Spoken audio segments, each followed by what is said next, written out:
Listen,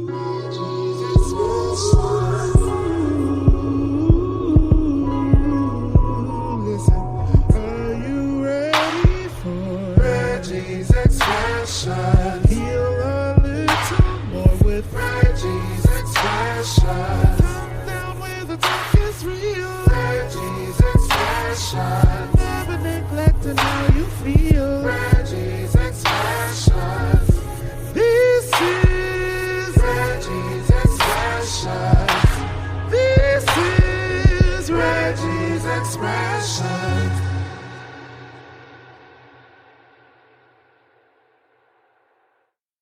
What's going on, y'all? It is another episode in my car, so I'm gonna apologize for the sound. I'm riding around today. I went to go get something to eat, so I figured, hey, why not take a ride around the city while I'm doing it? Sometimes I get inspiration to do an episode.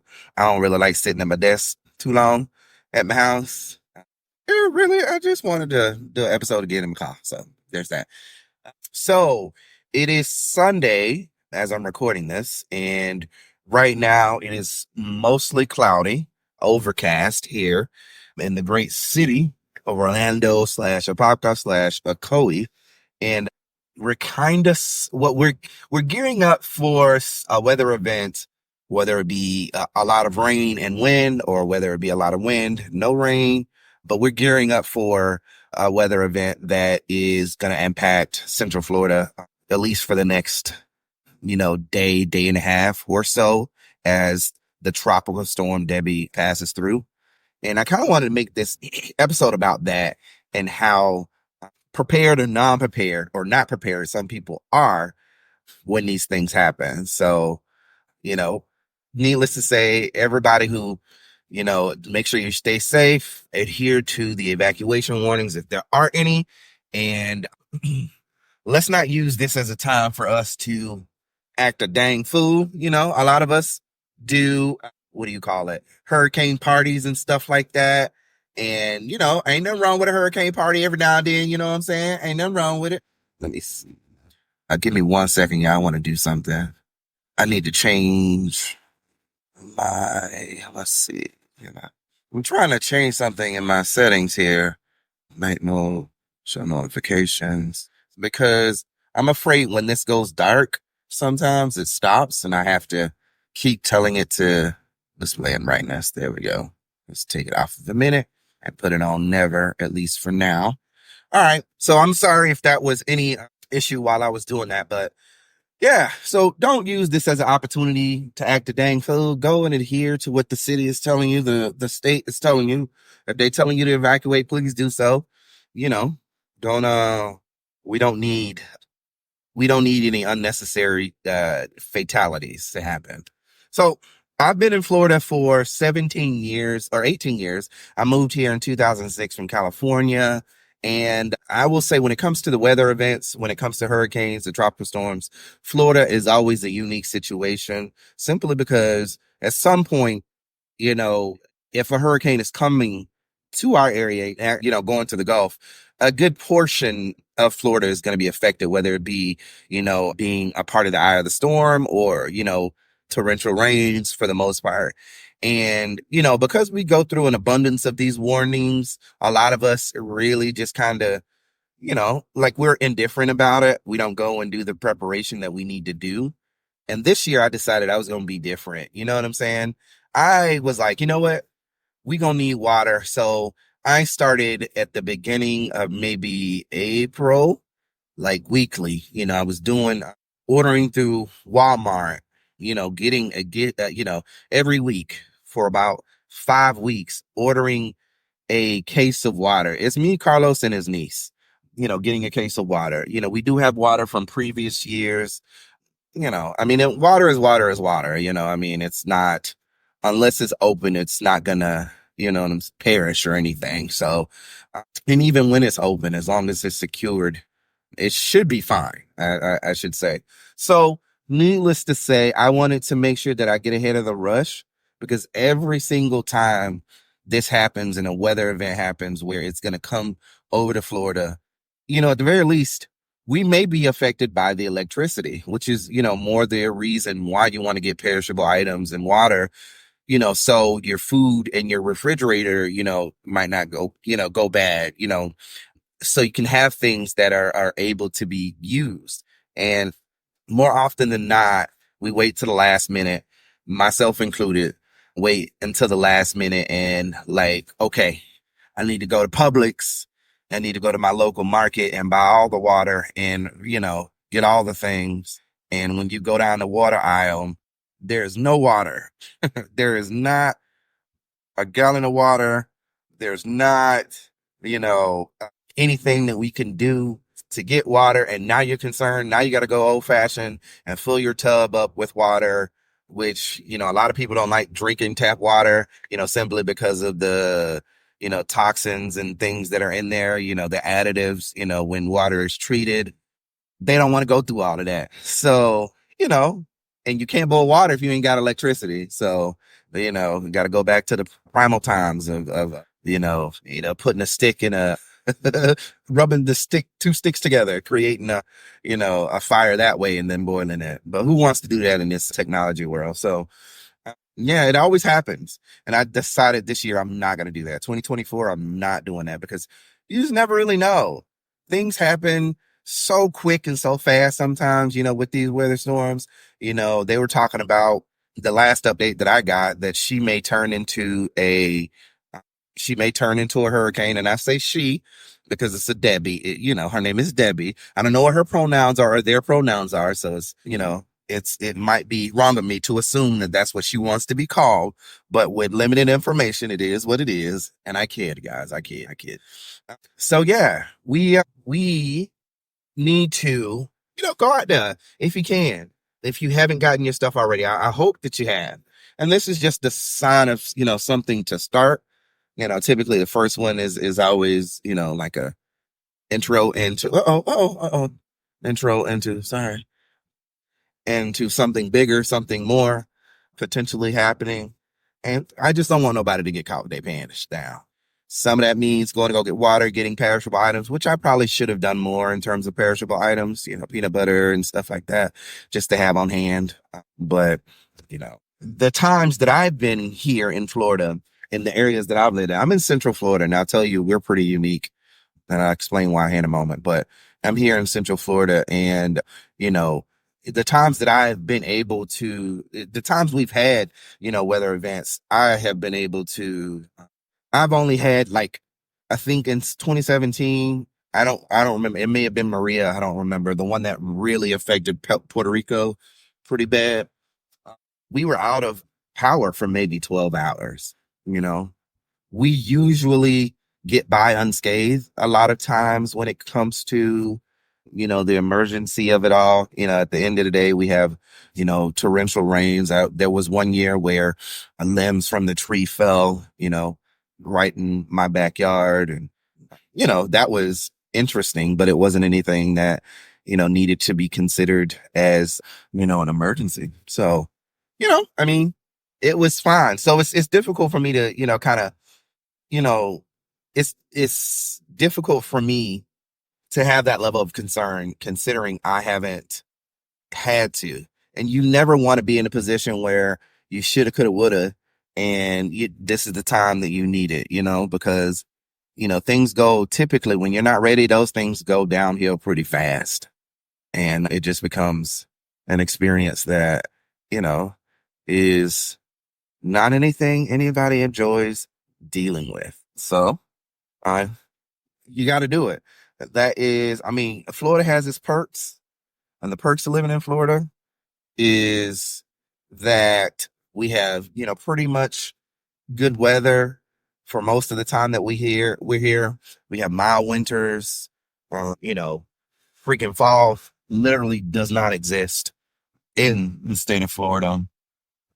And, yearly around this time, hurricanes and things will start to come. And, we realize that being a Floridian, it has its perks, but it also has its downsides because our insurance goes sky high. I just read something about Citizen talking about our, insurance rates. I have Citizen. Citizens really is kind of like like a last resort because a lot of insurance companies won't insure here because it's, way too expensive. You know what I'm saying? So it's stopped on its own. But winters, falls don't exist in the state of Florida. We have pretty good weather. So, the downside of it sometimes is having these hurricanes or tropical storms that will impact us in some way, shape, or form that are coming up the Gulf. We may have a little bit more leeway from the other ones, depending on where they come from and what they have to hit before they hit us. That may turn out differently for us. But, if it's in the Gulf, it's going to affect some part of Florida, if not all of it at some point. So, it is a little windy. It's probably maybe 10, 15 miles, maybe not even that much, but it's enough for you to go outside and feel the wind. It's not a cool wind either. So if you think you're going to go outside and get a breeze, it's going to be a hot breeze, if anything, and, it's fine, man. I mean, other places have snow and stuff like that. And yeah, I can't do snow and I have no intentions of doing snow. It's not my thing. I don't have fun dealing with it. Cold is not, not the best for me. It is, yeah, it's not the best for me. I don't enjoy cold, being outside. So, but yeah, you can tell. And I'm just riding around now. I'm actually interested to see what the stores look like. I'm pretty sure people done got what they needed to get. I don't know. I don't feel like the urgency was there as much this year, but I've also been in my own bubble, so I don't really know. But yes, we took some time to prepare earlier, so that's not one thing that we have to check off the list. I don't have to get Carlos to go to the store. I don't have to go to the store. It's just gonna be ready when it happens. It's definitely gonna be, considerable amount of rain. That's going to be the case for sure, but we don't know when and where it's going to start. And, I, at this point, the only thing you can do is just wait for it to happen. So, but yeah, I've heard of hurricane parties. I've never actually seen one take place. I've never been invited to one. I have been at work when hurricanes have happened and being sent home from work because, you live, if you be out on the road for too long, eventually, you're going to get caught out there. And, what better place to be caught out there? Cause they typically will have curfews and stuff like that, will shut down the city quite early. And some, I don't think grocery stores close, or maybe they do. I'm not quite sure. But, some of the local things that are necessary, sometimes they do close and, they're recommended to close early. I remember last year I had to go get I don't know if it was last year or a couple of years ago. I don't remember, but I had to get my suit pressed because I had a wedding, I think, in the coming weeks. And I wanted to get it back as soon as possible. And I ended up having to work out with the guy. I was like, can you do this today? And, he was able to get it squared away and I was able to get it before he closed. If he closed, I wouldn't have been able to have it ready for when I needed it. So, but we usually stay home. In previous years, Carlos has been sent home early. In previous years, Carlos have been, given the next day off, to make sure he's not out in the elements because Universal is going to close because it also affects them too. Me, mostly working from home. If my internet is up, I'm going to be able to, work. But the downside, unfortunately, is where I work. It's not like a company type of situation. You know what I'm saying? They're like, all right, you got vacation, so you need to use it. So that sucks a little bit, but it is what it is. My job has other perks that makes that not so much of an issue. But yeah, right now, getting all the tornado warnings, getting all the things in regards to whether I wanted to go get my car washed, but it's like, why? You know what I'm saying? It may not. It very well may not rain, but at this point, it's like, okay. What? We've had a couple rainy days this week, actually quite a bit. Where it has been torrential rains. But if you live in Florida, it's going anywhere from 2 to 4, maybe 5. It's gonna rain like it's the Armageddon, and then it'd be like, what just happened? It dries. I don't know what because it's so hot. But I like living here. I like living here. And 9 times out of 10, well, I guess that's too many times out of 10, but often the people that happen to be the ones that, are affected or fatalities are the ones that are coming from out of state who underestimate the seriousness of the weather, you know? And don't do that. Don't do it. Don't do it to yourself. Prepare. Don't go out there on the water. Don't do that. Don't go out there swimming. Mm-mm. Don't go out there trying to catch no wave. No, that is God, and God will quickly teach you, hey, don't. I'm not to be played with. So, no. So yeah, that's pretty much it, man. That's all that's going on here. I also wanted to talk about something else as well. I'm going to take you guys on a journey. So be patient with the story. There's a lot of different levels to it, but I want to make sure you guys understand completely my point. Okay. Well, you guys know that I've told y'all many, kind of my career and, what I've done, what I didn't do, and, kind of the decisions that I made over my career. Right. And, I've been lucky to, have some very interesting and fun jobs and meet some really cool people. For the most part, I never really felt like I was able to be myself. And, you know, being a black person, being a gay person, you had a lot of microaggressions that happened at your expense, and, you know, people giving you compliments that were underhanded and, saying things to gaslight you and your experience. And that's made it difficult for me to be able to be a part of corporate America just simply because of those reasons. And then throughout my life, I've been told that I'm too much, too extra. You think you know it all. Who do you think you are?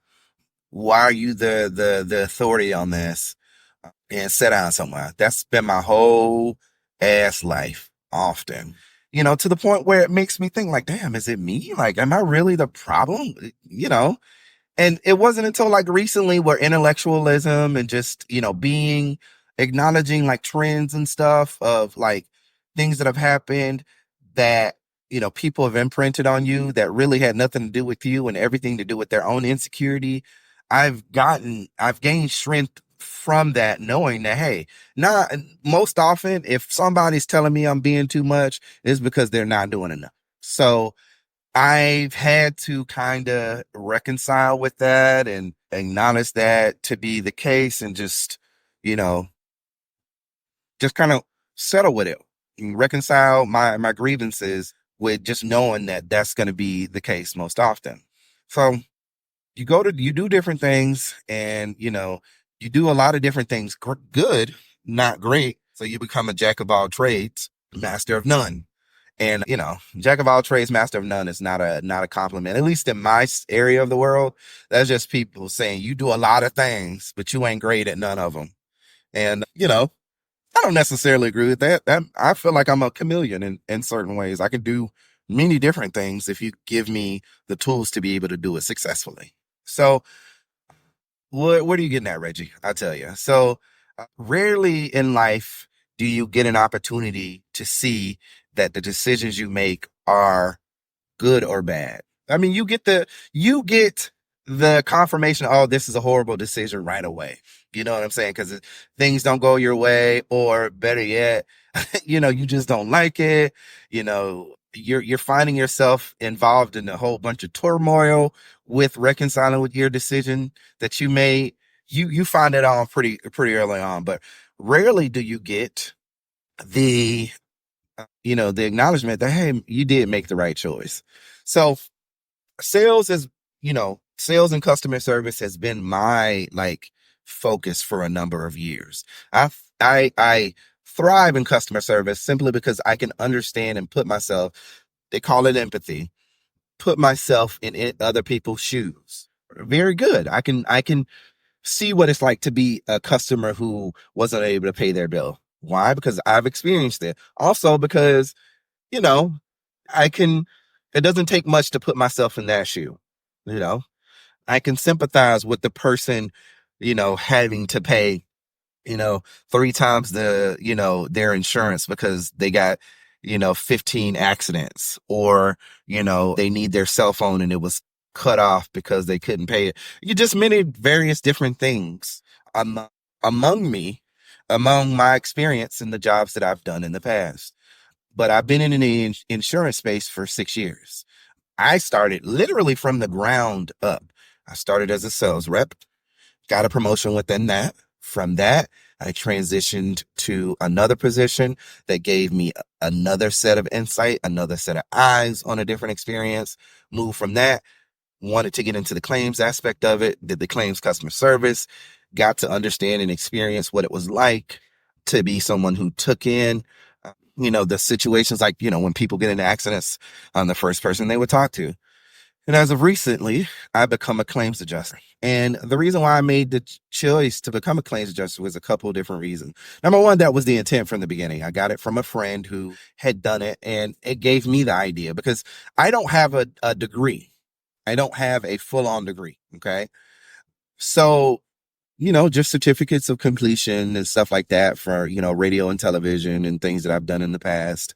But I don't have a bachelor's degree. I don't have a master's degree. And college really wasn't my forte. And being able to have what do you call it? Being able to have claims adjuster license was another way for me to show like, hey, I have this certification and doing something, that is going to be tangible. So if I don't stay with the, company that I'm at, I can go somewhere else. And that would be a valuable trait, you know what I'm saying, that they would be able to pay for and continue to move on with. So that was kind of the reason. And April of this year, I made that transition. So prior to me moving into the position, I listened to a lot of people who were, they, had good intentions, but they told me that, I need to, consider it, it didn't work for them and they didn't like it and they just had a really tough time.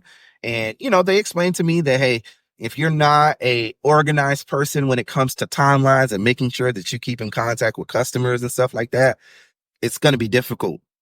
And I don't have any other framework to work in other than, the customer service experience that I had, with, being the claims customer service rep, as opposed to, the other parts of insurance that I've, been involved in. So I really kind of let what they say because they've been there before. And these were people who have been in a position, but decided to come back to the position that I was in, because the position that I was in, it was like a precursor position. So I say that to say, I let a lot of them kind of bend my ear in, telling me that, it's going to be tough and, might, you might not like it. And this is why, and so on and so forth. So when I took on the position or made the transition to take the position, you go through training made it seem pretty easy. I was going through that and I was like, okay, this seems easy. I don't really understand what the issue is about it, yeah, but who knows? The shoe's going to drop. So after we get done with training, then we go into a phase of like, you get claims, but you get one a day. And then it changes from one a day to two a day. And then it just continues until you get your full claim set, which is about 40 exposures or claims or whatever you want to call it, which may include 2 here, 6 there, 3 here, 4 there, so on and so forth. So, I think we would stay in a ramp period for a couple weeks. And I'm almost like fully ramped at this point. So, I'm doing it and I'm doing okay. I'm talking with my supervisor, coaches. That's one good thing I can say. My job does a very good job of making sure that you have all the resources you need to be as successful as you can be. And they do it quite well. I love the way that the training is set up and the whole process. It's been great. So that said, we continue, and I'm going through the process and the trainings. I'm like talking to my, coach and telling them about things that I don't necessarily get and what I'm concerned about and, things of that nature, just keeping an open dialogue. Cause I know I'm ultimately going to be responsible for the things that I come in contact with in my own understanding. If I don't ask, that's going to be a problem. So, whatever. I start to feel comfortable and still in the back of my mind thinking that things are gonna, the shoe's gonna drop. But it doesn't. It doesn't drop. I do get an abundance of claims. There are days where I'm like, oh my God, I'm kind of tired. Just of like, you feel like you're scatterbrained and you want to make it, every touch matter. So you only handle it once. So that. And, my very first like full month of being on the floor is what we call it, or taking live claims. I got a few awards. And I was just like, oh, wow. I was not expecting it, but I did. So, okay. That's some confirmation. I had conversations with my supervisor and I'm like, man, I wonder if I'm doing good. I need to let her know. I need to talk to her. And, she was like, yeah, you're doing great. No news is good news. And trust me, the manager I am, I'm going to tell you the truth. If you aren't doing great, I will let you know. And I don't have any problems with telling you that. That gave me comfort. So, continue until recently. Recently, we had our meeting, if you will, where we recognize the employees over different categories. Who has the best this, who has the best that, who has the best this. And then at the end of it, we also had some quarterly awards that we were giving out too. So, I'm thinking that my name is going to be called again. You can call it arrogant or cocky or whatever, but I expected my name to be called just simply because, hey, I know that I've been doing great work. I just assumed that I would be. So we went through the whole thing and I didn't get called. And I'm like, what is happening? She told me I was doing good. And I'm just cursing myself out in my head saying, Reggie, you got to do better. You need to find out what it takes to get there and how you can be number one and go from there. So then they get to the part where they're recognizing the quarterly awards, and they call the first person's name, blah, blah, blah. Congrats to her. And then they, start talking about the other person. One of the things that I remember my supervisor saying, because it was it's each supervisor that presents, the award.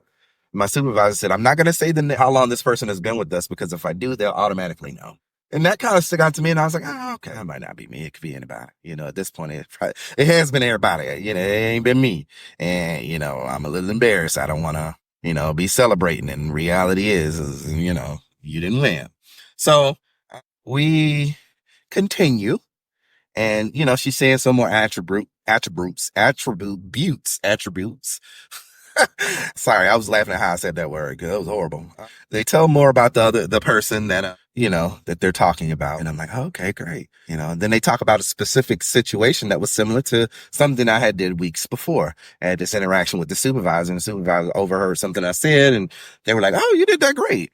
And I was like, oh, just make sure you tell my supervisor so-and-so. And so, great. So I'm like, oh, that may be me. And then they called my name and I was like, oh my God, I was completely lost for words. I didn't know what to say. I didn't know what to do. I was just shocked. I started to tear up. I actually cried because, I recognize that in this skin that I'm in, I often get told that the things that I mentioned, too extra, too much, too this, too that, too black, too big, too feminine, too masculine, too, thinks too much.